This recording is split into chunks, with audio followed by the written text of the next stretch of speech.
အားလုံးပဲမင်္ဂလာပါ Education My အောင်မြတ် channel ကနေပြီးတော့ပြန်လည်ကြိုဆိုလိုက်ပါတယ်ဒီဗီဒီယိုမှာ compound effect အကြောင်းကို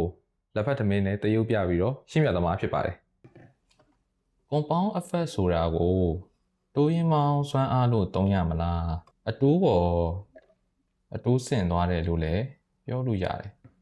အိုင်စတိုင်းကတော့၈ခုမြောက်ကမ္ဘာအံ့ဖွယ်လို့ပြောခဲ့တယ် compound effect နဲ့ပတ်သက်ပြီးတော့ penny versus million ဆိုတဲ့ညံစမ်းပုဒ်စာလေးတစ်ခုရှိတယ်အဲ့ဒါဘယ်လိုမျိုးလဲဆိုရင်3 million ကိုအခုချက်ချင်းယူမလားတနေ့ကို2ဆပွားတက်တဲ့1 penny တပြားယူမလားတဲ့အဲ့ဒါဆိုရင်လူတော်တော်များများ3သန်းကိုပဲယူကြတယ်တဲ့အဲ့တော့အဲ့ဒီတရက်ကို2ဆပွားတက်တဲ့ penny က31ရက်ကြာမှာဘာဖြစ်သွားမှာလဲ day 1မှာ1 penny day 10ရောက်တဲ့အခါမှာတော့ $5.12 ဖြစ်သွားတယ်ပေါ့နော်ဒေါ်လာ5ကျပ်ကျော်day 20ရောက်သွားတဲ့အခါမှာ$9,243နီးပါးဖြစ်သွားတယ်တဲ့ရက်20ကျော်တဲ့အထိ3သန်းရဲ့အစွန်းထွက်လေးတောင်မရှိသေးဘူးဒါပေမဲ့ရက်30 day 30မှာတော့5 million ကျော်သွားပြီး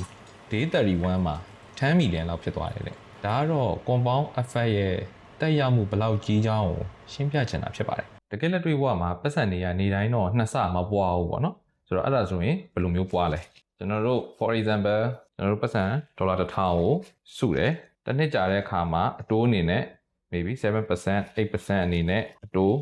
ဒီလောက်ရမယ်နောက်ထပ်တစ်နှစ်မှာဒီကိုစုထားတဲ့$1000အတွက်ကိုနောက်ထပ်အတိုး 7% ဒါမှမဟုတ်ရင် 8% အတိုးထပ်ရမယ်ဒီပြီးခဲ့တဲ့နှစ်ကရခဲ့တဲ့ 7% 8% အတွက်လည်းနောက်ထပ်အတိုးထပ်ရတယ်ဒီအတိုးပေါ်မှာလည်းအတိုးထပ်ရတယ်ဒီမူလ$1000ပေါ်မှာလည်းအတိုးထပ်ရတယ်အဲ့တော့အကုန်လုံးပေါင်းလိုက်တယ်တတိယတစ်နှစ်ကျတော့လေဒီအကုန်လုံး total ပေါင်းတဲ့ပုံမှာတစ်ခါထပ်ပြီးတော့ကျွန်တော်တို့ 7% 8% အတိုးနဲ့ကျွန်တော်အတိုးတစ်ခါထပ်ရတယ်အဲ့ဒီရတဲ့အတိုးပေါ်မှာမူတည်ပြီးတော့နောက်ထပ်၄နှစ်မြောက်မှာတစ်ခါထပ်ပြီးတော့ဒီမူလ total လုံးပေါင်းပေါ်မှာအတိုးရတယ်ပြီးတော့မနှစ်ကရခဲ့တဲ့အတိုးပေါ်မှာလည်းတစ်ခါထပ်ပြီးတော့အတိုးထပ်ရတယ်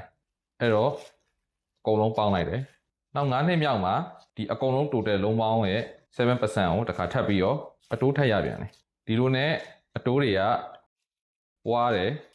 ယ်ဒီလုံးပေါင်းပေါ်မှာတစ်ခါထပ်ပြီးတော့အတိုးတစ်ခါထပ်ရတယ်ဒီလိုမျိုး compound effect နဲ့ကျွန်တော်တို့ရဲ့ပတ်စံတွေကအတိုးပေါ်အတိုးဆင့်ငွေလုံးရင်းပေါ်မှာအတိုးထပ်ပေါင်းပြီးတော့ကျွန်တော်တို့ရဲ့ပတ်စံတွေက